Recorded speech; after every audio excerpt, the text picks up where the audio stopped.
Hey guys, we're back again. It's Ariel and Ian. We are going to be starting this new series called Blueprint Talks. And within Blueprint Talks, we're going to be discussing a lot of different conversation topics, a lot of different things that we think should be covered within Muay Thai. And today, our first topic is going to be about film study. Film study is incredibly important, especially when it comes to your Muay Thai game, but it needs to be talked about a lot more. So, first, I'd like to get into what is film study, and then we're going to go a little bit more in depth about the importance about it.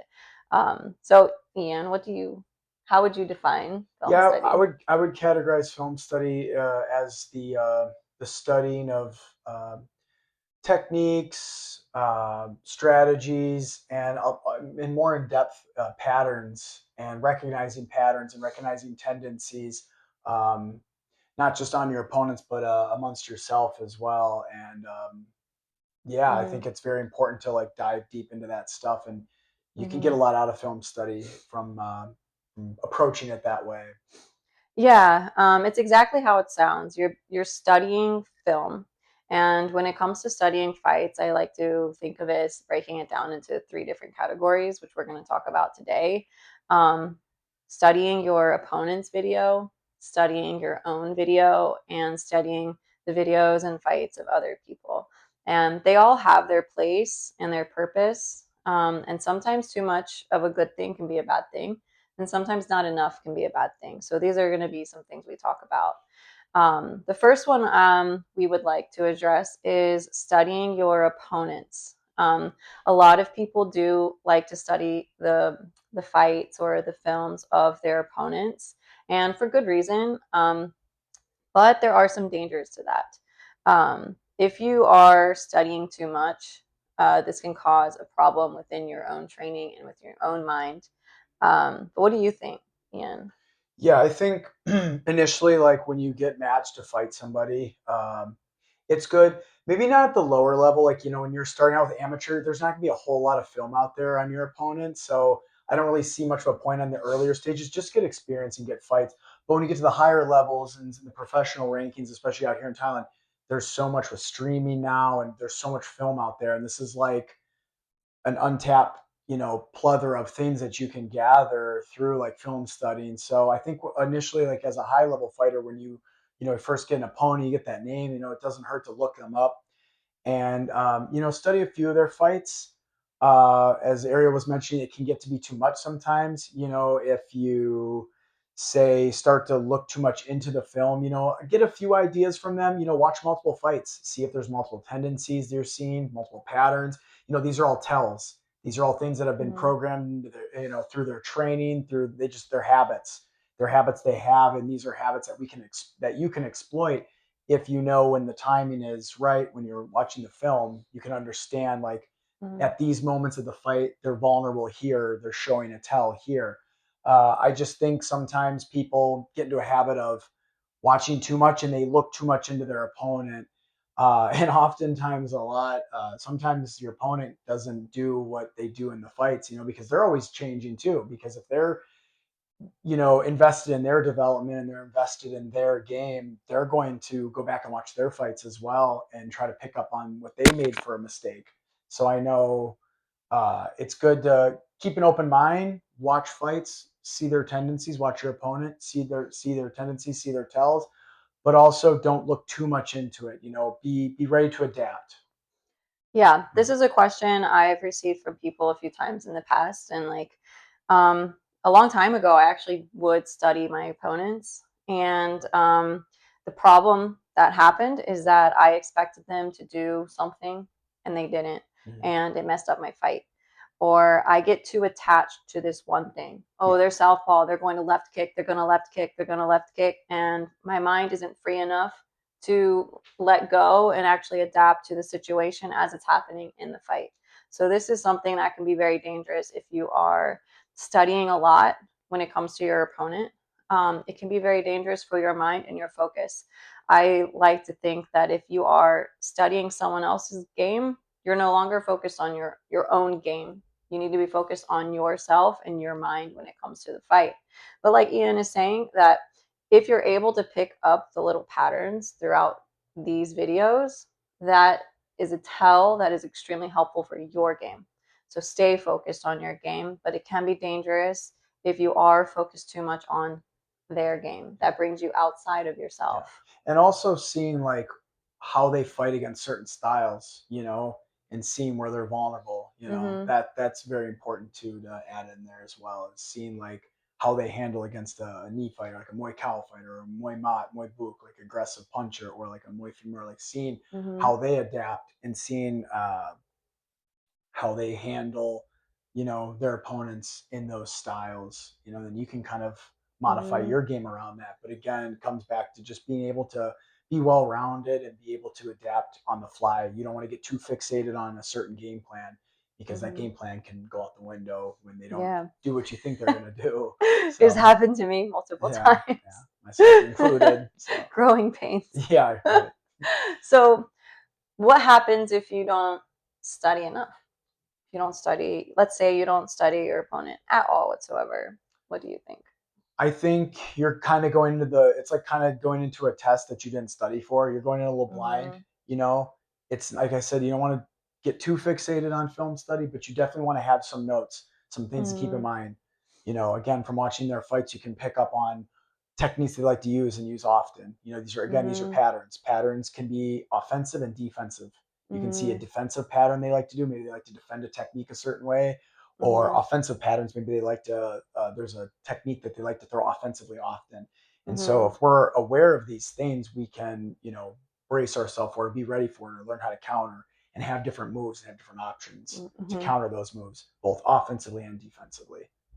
Yeah, I don't have anything to add to Yeah. that. Yeah. Yeah, I mean, I like the way you compared it to a test, that Hmm. it's something that you didn't study for. Yeah. Yeah, I mean, I come from the philosophy you should be able to adapt to whoever's in front of you, and I've held that for a while, but I think that my mindset has been changing for a little while now, Mm. where you do need to have a little bit of an understanding of what's in front of you, what Yeah. potentially could happen. I know when I am hitting pads, right, I'm sitting there ready for anything, but I also kind of know my pad holder and what they might potentially Yeah. throw at me. Yeah.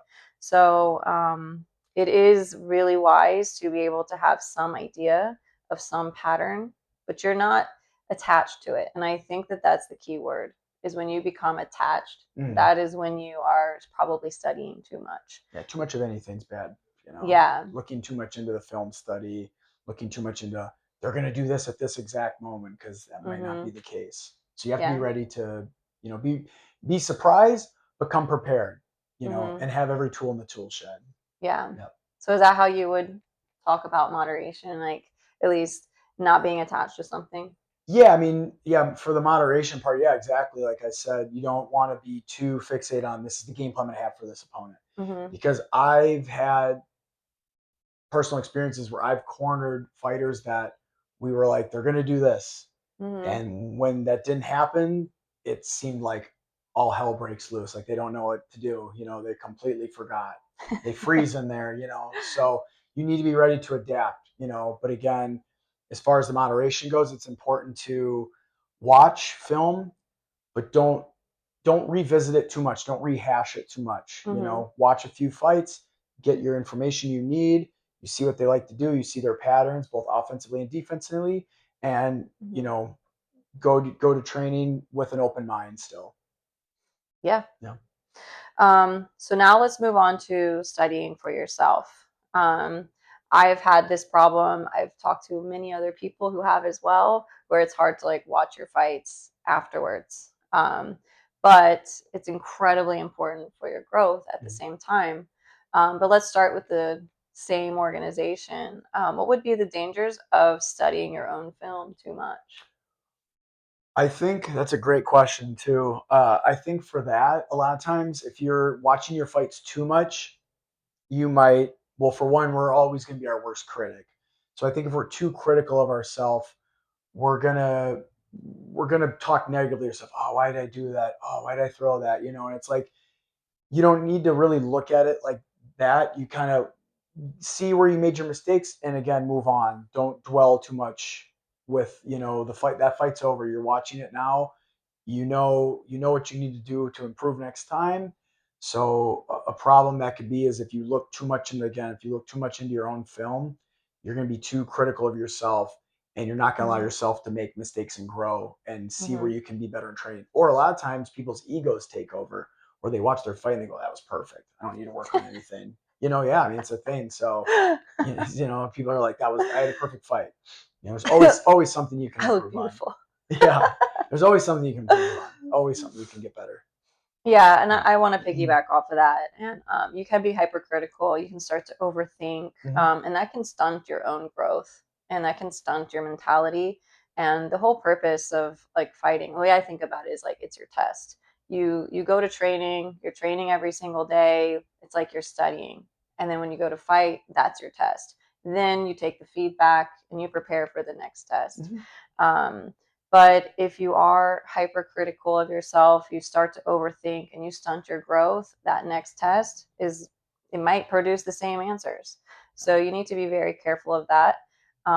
One philosophy I like to keep is you don't attach good or bad to something, you look at it as a fact. Yeah. You catch the kick, you didn't catch the kick. You blocked, you didn't block. It's not, oh, that looked stupid. That looked bad. Oh, that looked really good. Either way, it doesn't matter. You don't want to have these polar ideas. You just want to look at it as a fact. It's like, what can we learn from that? Yeah. Yeah. Yeah. What can you learn from it? Um, and then if you're not doing it enough, that's the same problem. You're going to have the same answers to the same test over and over again if you're not looking at these things. Just like we talked about with your opponents, if you are watching their videos, multiple different fights, you start picking up on little patterns, these little tells that helps you for your fight. But you can see the exact same thing in yourself. As you watch your fights over time, maybe watch a bunch of them in one evening, see what the patterns are for yourself. Mhm. You'll learn a lot about yourself. You'll find different things that you can apply at training to improve. Absolutely. Yeah, I agree. Yeah. Okay. So we've talked about film study with our opponents, film study about ourselves, and now we want to talk about watching other people. So it could be like other people's fights, it could be your favorite fighter, it could be a completely random fighter, whoever it might be.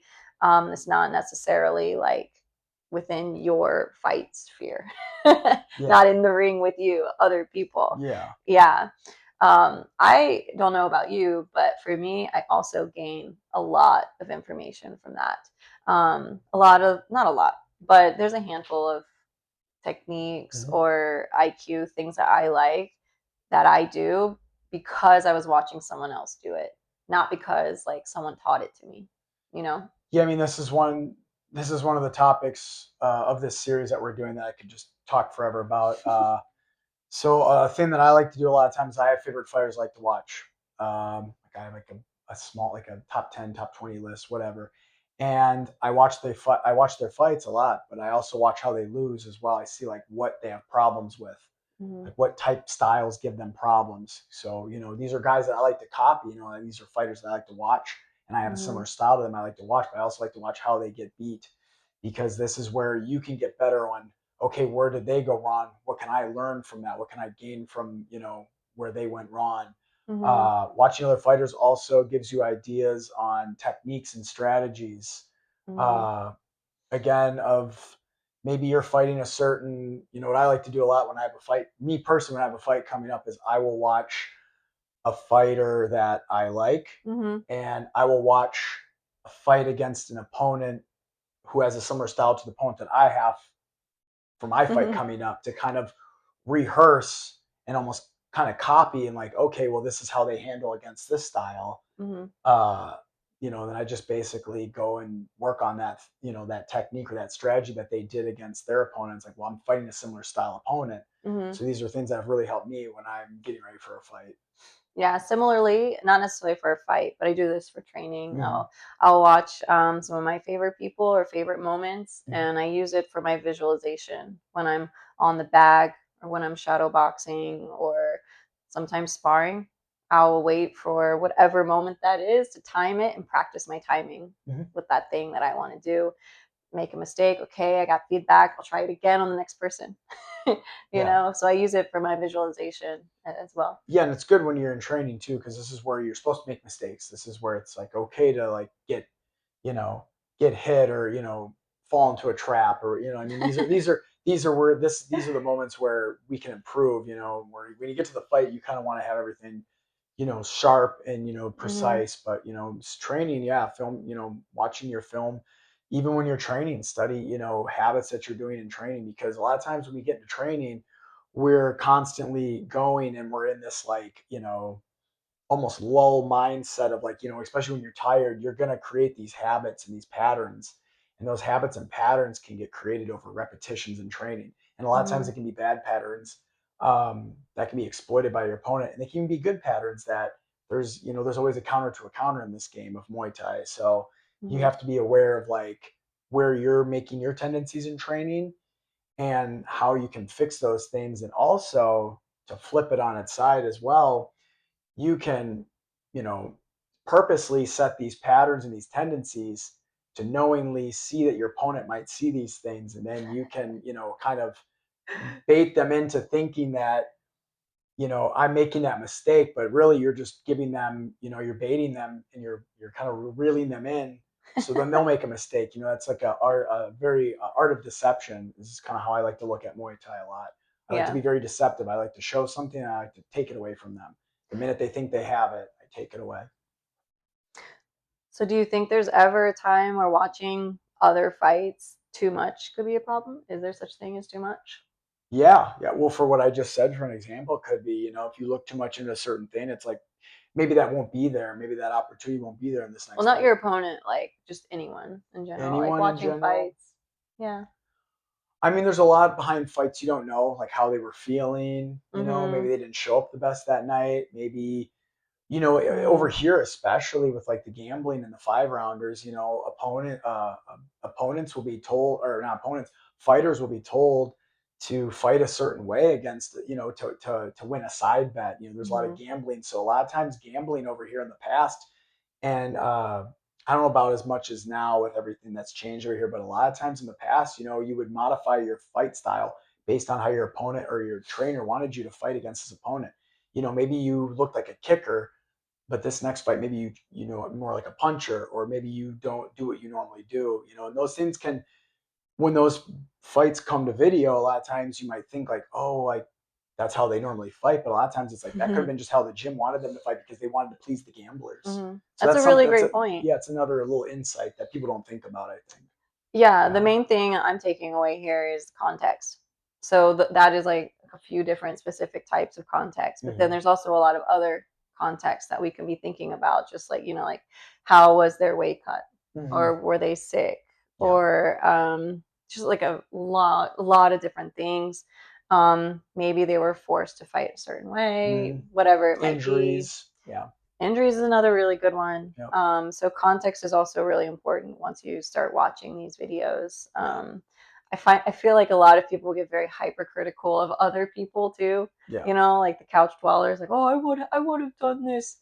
You know, there's a lot of context involved with these things. But as a summary, it's really important to watch video. Whether it's other people, you can learn some things Hmm. yourself. You can learn some things, you can learn on your patterns or your opponents, but just keep in mind just how much you're watching the video according to like which category and what the context is. Yeah. Too much of anything's bad for you. You want to keep a good moderation. Good balance. Yeah. All right. Well, that concludes kind of a brief, not brief, but I feel like I could talk a lot more about Yeah. this. um, We'll probably forget some things. We're like, oh, we I've didn't already mention forgot that. some things, but we're Yeah. about 20 minutes now. Yeah. Leave a comment if you found something useful or helpful, or if you have any questions about something we said. Like we just said, we could probably keep talking. So there's probably a lot we haven't covered. But yeah, Yeah. leave a Leave comment. a comment. Give us a follow. Yeah.